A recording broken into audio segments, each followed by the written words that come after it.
The Bremen town musicians. Once upon a time there was a man who had a donkey, which had carried the corn sacks to the mill tirelessly for many years. But his strength was going, and he was growing more and more unfit for work. His master began considering how he might best keep him. But the donkey, seeing that no good wind was blowing, ran away and set out on the road to Bremen. There he thought, I can surely be a town musician. When he had walked some distance, he found a dog lying on the road, puffing like one who had run far, far away. "What are you puffing for, you big fellow?" asked the donkey. "Ah," replied the dog, "as I'm old and daily grow weaker and no longer can hunt, my master wanted to kill me, so I ran away. But now, how am I to earn my bread?" "I tell you what," said the donkey, "I'm going to Bremen and shall be town musician there. Go with me and yourself be also as a musician. I will play the lute and you shall beat the kettle drum." The dog agreed, and on they went. Before long they came to a cat, sitting on the path, with a face like 3 rainy days. "Now then, old shaver, what seems to be the problem with you?" asked the donkey. "Who can be cheerful when your neck is in danger?" answered the cat. "Because I am now getting old, and my teeth are worn to stumps, and I prefer to sit by the fire and spin rather than hunt after mice, my mistress wanted to drown me, so I ran away. But now good advice is scarce. Where am I to go?" "Go with us to Bremen. You understand night music? You can be a town musician."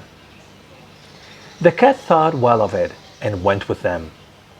After this, the 3 runaways came to a farmyard, where the cock was sitting upon the gate, crowing with all his might. "Cuckoo-cuckoo! Your crow goes through and through one," said the donkey. "What is the matter?" "I have been foretelling the weather, because it is the day on which Our Lady washes the child's little shirts, and wants to dry them," said the cock. "But guests are coming for Sunday, so the housewife has no pity, and has told the cook that she intends to eat me in the soup tomorrow. And this evening I'm to have my head cut off. Now I am crowing at the top of my lungs, while still I can." "Ah, but Redcomb," said the donkey, "you had better come away with us. We are going to Bremen. You can find something better than death. You have a good voice, and if we make music together, it must have some quality." The cock agreed to this plan, and all 4 went on together. They could not reach the city of Bremen in one day, however, and in the evening they came to a forest where they meant to spend the night. The donkey and the dog laid themselves down under a large tree.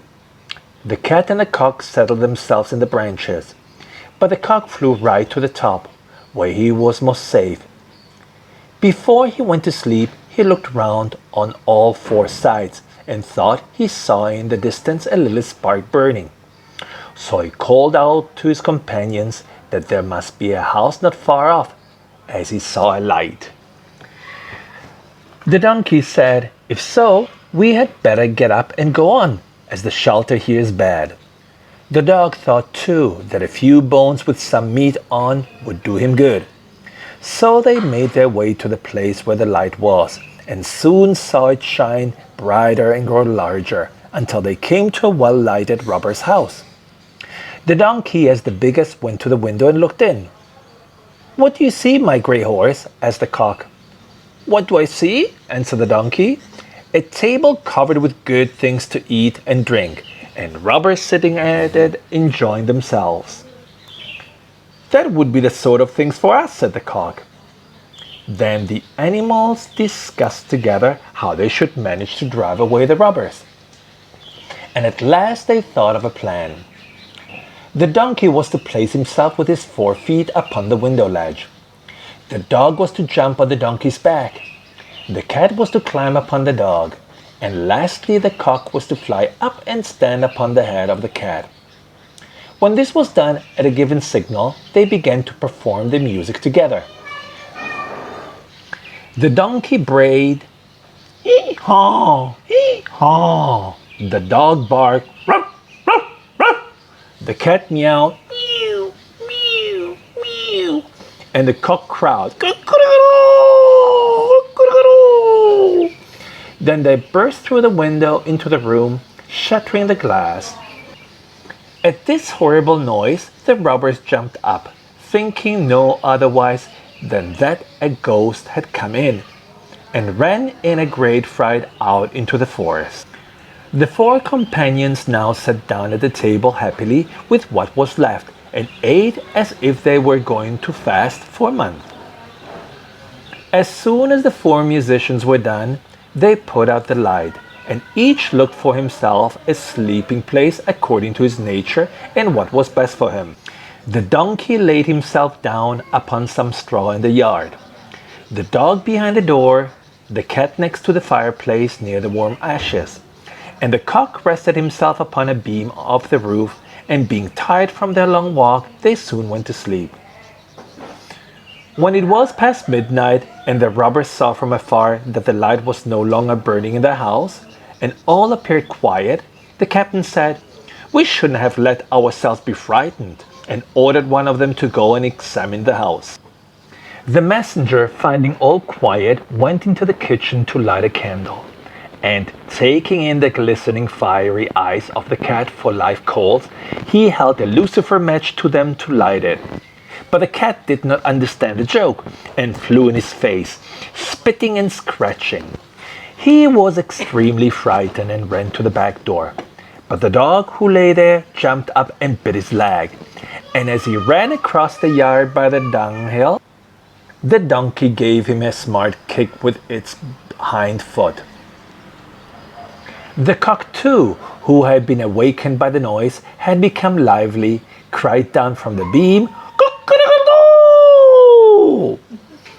Then the robber ran back as fast as he could to his captain and said, "Ah, there's a horrible witch sitting in the house, who spat on me and scratched my face with her long claws. And by the door stands a man with a knife, who stabbed me in the leg. And in the yard there lies a black monster, who beat me with a wooden club. And above, upon the roof, sits the judge, who called out, 'Bring the robbers here to me!' So I got away as fast as I could." After this, the robbers never again dared to enter the house, but it fitted the four musicians of Bremen so well that they did not care to leave it anymore. The end.